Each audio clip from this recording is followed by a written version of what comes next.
Hey, welcome back this week and welcome to Insider Secrets. I'm joined by DJ McClure from National Flood Experts. DJ, do you want to tell our guests what they can hear today? Yeah, we're going to have a great conversation about some of the secrets and hidden value that can be added to your properties in flood zones. There's a great opportunity to add some huge NOI and really multiply your property value. We're going to talk about some of those hidden details. Yeah, and you will really be surprised. So you're going to need to listen in and really understand how you can increase your NOI. We'll see you inside. Welcome to this week's edition of Insider Secrets, the show that turns multifamily investing into reality. Each show we interview guests who are seasoned professionals, actively closing and managing real estate deals. Your host, Mike Morawski, has more than 30 years of multifamily real estate investing and property management experience. Mike is the founder of My Core Intentions and has been involved in over $285 million of transactions. Focuses on helping you create short-term cash flow and long-term wealth. Here's your host, Mike. Hey, good afternoon, everybody. It's Mike with Insider Secrets, and Insider Secrets is brought to you by My Core Intentions. And like I ask every week, have you been thinking about your intentions? Have you really dug in and started to discover your why and what really matters most in your life? You know, at MCI, we really invest in our clients' future through an educational platform with tools like this podcast, teaching you how to help create more short-term cash flow and longer-term wealth. And our guest today, and I am really excited about our guest today because we're going to bring some education to the table that you might not have thought about in the past. But I'm joined today by DJ McClure. He's the Director of Sales at National Flood Experts. DJ, why don't you say hi to our guests real quick? Hi, Mike. Thanks for having me on the show today. I look forward to speaking with everyone. You bet. And I'm really glad you're here because I know that we're going to provide a lot of information. But let me give you a little background. DJ and National Flood Experts help their clients add millions of value into their property and their assets. DJ is originally from Kentucky with a background as a collegiate tennis player, beginning at an early career age, and a professional tennis coach before transitioning those skills into business development. DJ and his wife reside in Tampa, where National Flood Experts is based, overseeing a team of dedicated professionals helping their clients. DJ has a passion for building relationships and helping people solve problems. He works currently with real estate investors across the country to provide a niche solution to add value to their flood zone assets. Just in 2020, National Flood Experts helped their clients save over $4 million. Boy, that's a big number. And I know in the past, DJ, that I've looked at properties that might be in a flood zone, backed away from them. But before we really get into it and drill down into what exactly you do, what I like to ask all my guests is, in one word, just describe to us who you are personally and professionally in one word. I would say an innovator. Interesting. Yeah, because this process is the innovative process, isn't it? This whole thing that we're going to go through. So why don't you talk about your backstory a little bit? Tell us how you wound up where you're at today through tennis and everything else that you've done. Yeah, absolutely. I have a passion for people, always have, and a passion for solving problems and really seeing improvement in things. And so as tennis was my background, and then naturally transitioning into coaching on a professional level, you're looking for solutions to things that maybe are difficult, right? Solving a problem that isn't just so easy on the surface. And so in doing that and just working with lots of individuals, I took those skills and really just transitioned it into the business development world. And so then how can we look at a scenario and find a solution that might be below the surface? And so when I first met the owner, Brad Hubbard of National Flood Experts, he was telling me about what they do and what they're really trying to do. And across the country, the company obviously started here in Florida. Just very impressed and very fascinated by the opportunity that's there, and then being able to take that to more people around the country. So I know before the show, you and I talked a little bit about discovering the hidden value in a asset that you might otherwise not think was there. So can you talk about that a little bit, and how National Flood Experts really helps somebody in the investment space or in the multifamily space with their assets? Yeah, absolutely. The flood zones on a macro level, they group a lot of properties together. And so within one area, you could have numerous apartment communities that are essentially all being considered within a similar flood risk. And then anything in a flood zone, a lending institution is going to then require flood insurance. And for most people, you assume as you're going through the closing process, there's so many other difficulties that you're overcoming. Most people just get the insurance, they just take it at face value and move on. And so when you really start digging into the flood zone itself and getting into the data, you determine that there's a lot of properties that can actually be excluded and removed from the flood zone. And so FEMA has a program for this. They depend on the private sector to help provide additional information. And so what we're doing is getting into these properties. Obviously, land is not flat, and identifying properties that this solution will qualify. And then in turn, the flood insurance requirement from the lender is then removed. So you're looking at an immediate impact to the NOI of the property.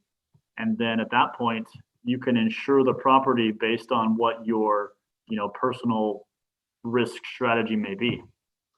So a lot of times I've seen properties, and I've been in the real estate space for 30 years, and I see a lot of properties that show up on a village map or a city map or a county map that says, hey, this is a flood zone. And you look at that property and it could be sitting on a hill, it could be higher than the neighbor's property, and you go, this is not in a flood zone. There's not a river around the creek. How did you argue that point if it's sitting on that map that says it's a flood zone?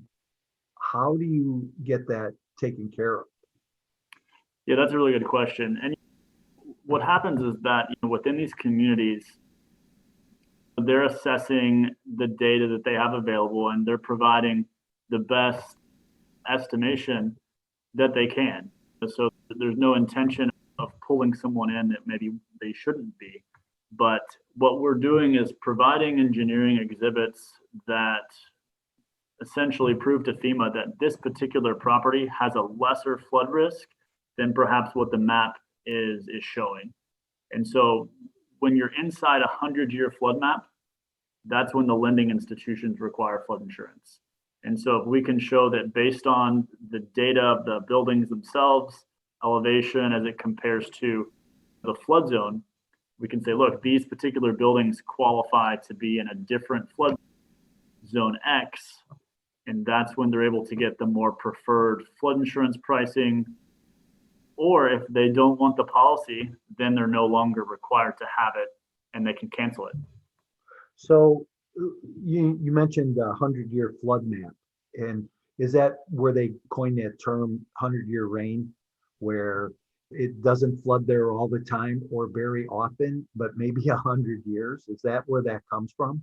Yeah, it's a term that's just become used in describing these scenarios. It's not so much in the literal sense, but essentially it's saying that within a mortgage cycle, they expect that there's a chance that there could be a flood once during that period. So how much pushback do you get from the lender on this? And what type of data do you need to go to them with to say, hey, this doesn't fly in the flood zone anymore? Yeah, that's a really good question. And we get that from a lot of our clients when we're going through the initial review process. All the federal backed banks follow the exact same compliance process. And so when you're going through the purchasing process, a flood zone determination form by a third party is run for the lender. And if you're in an A or V flood zone, then automatically the flood insurance requirement is enforced. If you're in an X, then it's not. It's very black and white. And so then once we have the federal letter of map amendment from FEMA, the bank then goes in, their flood zone determinations are updated and corrected, and then that flood insurance mandate is removed. So it's very objective in that sense. And we've never had an issue with any of the banks. It's interesting. So let's just hypothetically, I just want to run a scenario, right? So let's say that you get the flood insurance removed off the property, and now a flood happens. Is it that property's not insured now, right? You're not going to be insured for that rising water. We don't make any kind of recommendations in terms of removing the flood insurance itself, because as we've seen in areas like Houston during Hurricane Harvey, even the lesser risk flood areas can flood. And what we're giving investors is essentially freedom to be able to make the decisions that they want to make. So you're not then being held to the limits that the lender put in place at closing. Because, for example, if you're going through Fannie Mae, they're going to want the full building replacement value insured on the flood, and then potentially also business income replacement. So we've seen properties that they have hundreds of thousands in flood insurance, and then once that lender requirement's taken away, they can still have a preferred flood policy that may only be $1,000 a building, and so still have coverage, but then you've also made a huge improvement to your NOI. Okay, so there are ways of workarounds around that can cut the cost, but still give you the coverage. Okay, that's interesting. And you guys help from a consulting standpoint to put those things in place? Or I know you said you don't make any recommendations, but do you give some coaching or direction, alternatives? Exactly. We want to put investors in the best financial situation possible to be able to insure their assets to the levels that they choose. And so then when we're going through the review process, we're looking for any situation that we can qualify that's going to have a financial benefit to the owner. So the first thing we look at is, can we get the property out of the flood zone so that lender requirement's removed? Because then when you go to sell the property, it automatically transfers. And so many of our investors can then recognize that property value increase, either if they're going through a refi or if they're going through an exit process. But then when that process doesn't qualify, then we also start applying our flood insurance expertise internally. We've blended the two worlds with the engineering and the flood insurance, and that allows us to then qualify a lot of scenarios that maybe they're still required to have the flood insurance, but we've helped them reduce the cost, get a refund back, and still move on a positive foot. Very interesting. So this can be, you can do this process on any type of real estate. You could do it on a single family house, multi-unit, industrial or office, right? That's correct. Okay. It's not unique to just multifamily. It just fits really well within their strategies typically. But we help people all across the country with all types of real estate assets. Yeah, and I bring that up because a lot of times we have some single family investors who own a bunch of single family properties. This could be helpful to their portfolio, but they're the ones too that are making a transition into the smaller multifamily space, maybe 2 to 15 unit, and then transitioning into that next mid-size to larger spaces. So as they grow, it's good. This is good information to have, right? Good knowledge to have. So DJ, talk about the process a little bit. How does the process go? If I'm an owner and I own a 200 unit complex or own a 20 unit building, how does the process go? That's a great question. We're a very easy group to work with. And so when we're talking to a new investor, we're just trying to gather some information on the property. Do you have elevation certificates on the buildings? Can we see an existing survey? Can we review the existing flood insurance declaration pages? And then we take all that information and build it into our internal analysis and figure out what solutions can we qualify with the current information, and then is there any information that may be missing. And because we have engineers internally that are licensed all over the country, there are situations where sometimes we need to send one of our team out to the site. There's other times where we can do everything with the existing information. And so we want to do whatever we can to qualify the maximum solution possible. Interesting. I know you mentioned FEMA a couple of times. How does FEMA play into any of this, if at all? Yeah, so we coordinate directly with FEMA. So if we have a property where we've qualified that we can get the flood zone changed, we do hundreds and hundreds of these projects throughout the year. So we're interacting with them pretty consistently.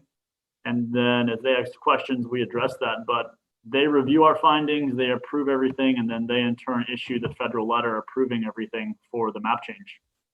Interesting. And how about cost-wise? How expensive is this for me as a property owner to utilize your service? That's a great question. We build our pricing model on the current flood insurance in place. So we're looking at getting a property out of a flood zone. Whatever the current insurance for the flood is for those buildings, our consulting is going to be 1 year's flood insurance. We put a guarantee in place that if the project's not successful, the client doesn't owe us anything. And so we don't even invoice the client until we have the successful finished document at the end from FEMA. Interesting. So I know I asked about the lender and any pushback from the lender, but do you ever get pushback from the insurance company saying that they won't remove it or don't want to remove that flood insurance rider? Good question as well. So the flood insurance carriers, they follow the data that's current for those properties. So if FEMA changes the flood zone determination for those buildings, the insurance carriers in turn going to follow the same information. Flood insurance is a very data-based insurance, unique from some of the other types. And so it's based on a lot of different variables, the type of flood zone, the elevation of the flood zone itself, the elevation of the buildings, year built, all these different variables come into play. We change one of those variables being the flood zone. That has a massive impact in reducing what the ultimate price is. Sure. Interesting. Sounds like a very opportunistic type of process where you really could create value. And of course, you save thousands of dollars and increase property value. And it's going to help the owner's cash flow. And one of the things I always teach people is how do we create short-term cash flow and long-term wealth? And if you're increasing that for them, that's really a great win-win situation. So this show's called Insider Secrets. And I always ask my guests, what secrets would you share with the multifamily investor? You're out in the field running around, you meet with other investors and property owners. What secrets would you share with a real estate investor today? Yeah, I would say that don't disqualify a property immediately just because it's in a flood zone. There's a lot of secret value add to be had with some of those properties that the previous seller might not be aware of. It's not uncommon that we work with someone once they've gotten their LOI in place and we're into the due diligence. We'll then qualify the solution, get it approved by FEMA before the closing, and then they've gone into the purchase at one price, and then day one, they've already got some additional NOI that wasn't part of their underwriting. Wow, that's big. That's a great answer. Thank you for that.